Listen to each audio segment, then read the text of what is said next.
सभी साथियों को नमस्कार। चुनावी अपडेट के अंदर आप सभी का स्वागत है। साथियों, आप सभी को बता दें कि आज जिस विधानसभा का हम जिक्र करने जा रहे हैं, जिस विधानसभा की अपडेट आप सभी को बताने जा रहे हैं, काफी चर्चा के अंदर ये विधानसभा प्रेजेंट के अंदर हरियाणा के अंदर चल रही है। इसको लेकर अलग अलग राजनीतिक दलों ने यहाँ पर पूरे जोरों शोरों से प्रचार प्रसार शुरू किया हुआ है और बड़े बड़े दिग्गज नेता यहाँ पर चुनावी जनसभाएं भी कर चुके हैं। साथियों, आप सभी को बता दें कि हरियाणा के अंदर बवानीखेड़ा विधानसभा क्षेत्र है। एससी रिजर्व सीट यहाँ से जो प्रत्याशी उतारे गए हैं वो शेड्यूल कास्ट के प्रत्याशी उतारे गए हैं। रिजर्व सीट है ये। 17 सीटें हरियाणा के अंदर रिजर्व सीटें हैं, उनमें से एक सीट बवानीखेड़ा की भी आती है। इसी को लेकर अगर हम यहाँ का जातीय समीकरण देखें, यहाँ पर सबसे ज्यादा बहुमूल्य अगर वोटों की संख्या देखते हैं तो जाट समुदाय की देखने को मिलती है, जो करीबन 58,000 के आसपास यहाँ पर जाट समुदाय के वोट बैंक है। इसी के साथ अगर हम दूसरे नंबर पर बात करें तो राजपूत यहाँ पर वोट बैंक काफी हद तक यहाँ पर देखने को मिल सकता है। 34,000 के आसपास यहाँ पर राजपूत समाज के वोट हैं। वहीं पर अगर हम देखें तो थर्ड नंबर पर सबसे ज्यादा जो वोटिंग यहाँ पर देखने को मिलती है वो चमार कम्युनिटी की मिलती है। करीबन 30,000 से ऊपर यहाँ पर चमार जाति के वोट यहाँ पर है। इसी के साथ अगर हम देखें तो ब्राह्मण कम्युनिटी के भी वोट बैंक यहाँ पर अच्छा खासा देखने को मिल सकता है। यहाँ पर 24,000 करीबन ब्राह्मण समुदाय के वोट है। इसी के साथ साथ जो अदर कम्युनिटियां हैं, इनके अगर हम जिक्र करें तो धानक समाज, वाल्मीकि समाज, नाई, ओबीसी, तमाम वो एससी बीसी की जातियां जिनकी यहाँ पर वोट बैंक देखने को मिल सकता है। लेकिन जो बहुमूल्यक अगर हम देखेंगे तो 4 से 5 कम्युनिटी ऐसी है जहां पर इनके बहुमूल्यक वोट है। सबसे पहले जाट समुदाय के वोट बैंक अच्छा खासा यहाँ पर है, दूसरा चमार कम्युनिटी का, ब्राह्मण कम्युनिटी का और राजपूत कम्युनिटी का। इसी के साथ अगर हम बात करें तो करीबन 2,17,000 के आसपास यहाँ पर टोटल वोट है बवानीखेड़ा के अंदर। और बवानीखेड़ा के अंदर अगर हम चर्चा करें तो यहाँ से जो प्रत्याशी मैदान के अंदर है, बीजेपी पार्टी की तरफ से कपूर वाल्मीकि जी को यहाँ मैदान के अंदर उतारा गया है। वहीं पर कांग्रेस पार्टी की तरफ से जाना माना चेहरा जो अगर हम बात करें तो प्रियंका गांधी जी और राहुल गांधी जी के जो काफी नजदीकी हैं, और उत्तर प्रदेश के अंदर प्रदेश प्रभारी एआईसीसी के राष्ट्रीय सचिव, अखिल भारतीय कांग्रेस कमेटी के राष्ट्रीय सचिव प्रदीप नरवाल जी मैदान के अंदर हैं। कांग्रेस पार्टी से प्रत्याशी हैं और जाना माना चेहरा है वो। और अगर हम देखेंगे कि उनकी जो छवि है, चाहे फिर वो राजनीति को लेकर हो, सोशल को लेकर हो, तो काफी हद तक उत्तर प्रदेश के साथ साथ हरियाणा के अंदर उनकी छवि को लेकर काफी सक्रिय भूमिका उनकी देखने को मिलती है।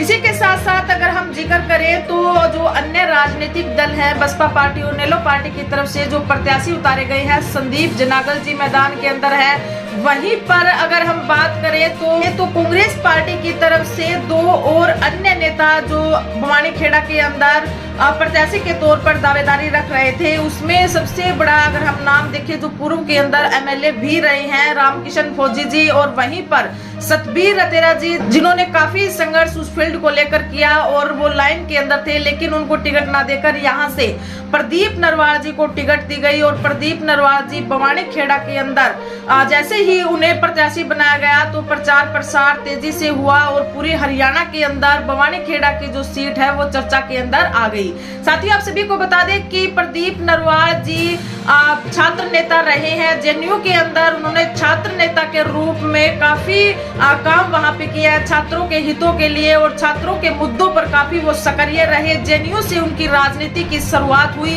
2017 के अंदर वो कांग्रेस पार्टी में शामिल हुए और कांग्रेस पार्टी में शामिल होकर उन्हें उत्तर प्रदेश के अंदर प्रदेश प्रभारी उन्हें बनाया गया। अखिल भारतीय कांग्रेस कमेटी के राष्ट्रीय सचिव उन्हें नियुक्त किया गया। इसी के साथ साथ वहां पर उत्तर प्रदेश के अंदर प्रियंका गांधी जी और राहुल गांधी जी के करीबी जो चहेतों की लिस्ट में प्रदीप नरवाल जी का नाम शामिल होता है।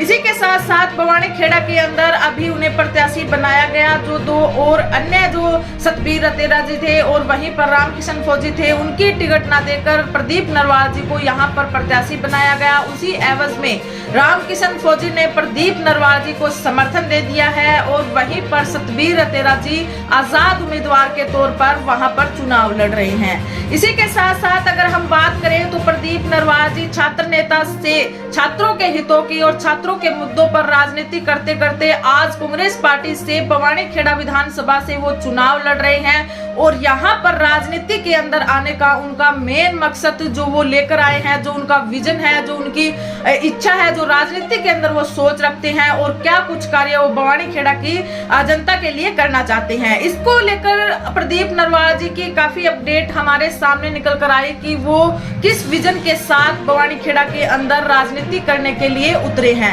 उन्होंने कुछ महत्वपूर्ण बातों पर चर्चा की और कहा कि जिस तरीके से बवानीखेड़ा एक रिजर्व सीट है, एससी प्रत्याशी यहाँ से विधायक बनता है, लेकिन हम देखेंगे कि बवानीखेड़ा की जो जनता है वो आज तक भी जो बुनियादी मुद्दे हैं उनसे जूझ रही है।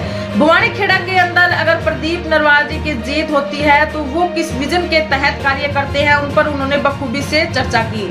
उन्होंने कहा कि बवानीखेड़ा के अंदर स्वच्छ पानी को लेकर बेहतर सड़कें यहाँ पर हो और जो पानी की जो व्यवस्था है वो स्वच्छ हो, साफ हो, और वहीं पर जो जल निकासी की जो व्यवस्था है और इसी के साथ साथ ये जो बुनियादी मुद्दे हैं इनके साथ साथ स्वास्थ्य को लेकर, शिक्षा को लेकर जिस तरीके से असमानता देखने को मिलती है उसको लेकर विशेष कार्य किए जाएंगे। प्राइवेट स्कूलों के अंदर फीस का जो स्ट्रक्चर है उस पर भी समानता स्थापित करने की कोशिश की जाएगी और वहीं पर रोजगार को लेकर विशेष प्रावधान किए जाएंगे। जो युवा शिक्षित हुए बेरोजगार देखने को मिलते हैं उनके रोजगार को लेकर, शिक्षा को लेकर और वहीं बेरोजगारी की जो दर है जिस तरीके से बढ़ रही है उस पर कंट्रोल करने के लिए बवानीखेड़ा के अंदर जब हम जीत हासिल करेंगे तो एक मॉडल हरियाणा के अंदर बवानीखेड़ा का हम साबित करेंगे कि ऐसे क्षेत्र के अंतर्गत भी ऐसे कार्य किए जा सकते हैं अगर कोई करने वाला सोच ऐसी रखता हो तो। प्रदीप नरवाल जी बहुत ही अच्छे मुद्दों को लेकर राजनीति के अंदर उतरे हैं और जो बुनियादी मुद्दे हैं, शिक्षा एक महत्वपूर्ण मुद्दा रहता है किसी भी देश को विकसित बनाने के लिए और ऊंचाइयों की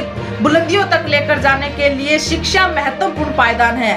इसी के साथ साथ उन्होंने स्वास्थ्य को लेकर विशेष रणनीतियां बनाई हैं और वहीं पर सरकारी सर्विसेज में जो नौकरियां अभी तक खाली रिक्त पद पड़े हुए हैं उनके लिए वो विशेष तरीके से कार्य करेंगे। वहीं पर जो तमाम तरीके की हर एक वर्ग को साथ में लेकर चलने की उन्होंने बात की, चाहे फिर वो किसान वर्ग हो, मजदूर वर्ग हो, महिला वर्ग हो। इसी के साथ साथ जो एक बहुत बड़ा वर्ग है बहुजन समाज, जिसके अंदर SC ST OBC समाज इंक्लूड होता है, उस समाज के लिए वो बेहतर तरीके से रणनीतियां बनाने का काम करेंगे, पॉलिसियां बनाने का काम करेंगे और बुनियादी मुद्दों को उठाने का वो काम करेंगे। बवानीखेड़ा के अंदर वो जिस विजन के साथ उतरे हैं वो उसे एक मॉडल स्थापित करना चाहते हैं कि राजनीति के अंदर आकर आप एक MLA बनकर जिस तरीके से कार्य कर सकते हैं और जिस तरीके से आप उसे डेवलप कर सकते हैं वो सभी जो विधानसभा क्षेत्र है उनके लिए एक मॉडल स्थापित होगा।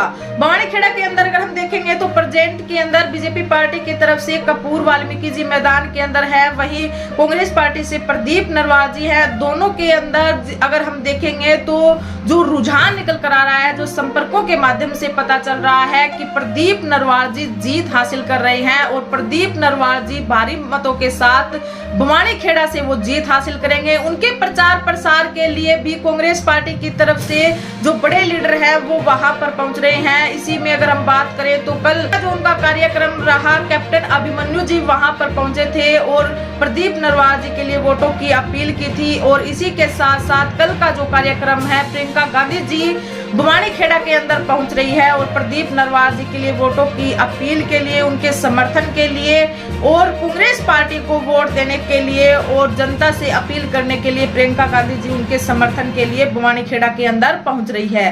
इसी के साथ साथ बवानीखेड़ा विधानसभा सीट को लेकर आप सभी की क्या राय है, क्या प्रतिक्रिया है, क्या प्रदीप नरवाल जी यहां से जीत हासिल करेंगे या फिर कोई अन्य प्रत्याशी यहाँ पर मजबूत आप सभी को दिखाई देता है, आप हमें कमेंट सेक्शन बॉक्स में जरूर बताएं और वीडियो को ज्यादा से ज्यादा शेयर कीजिए, चैनल को सब्सक्राइब कीजिए। धन्यवाद।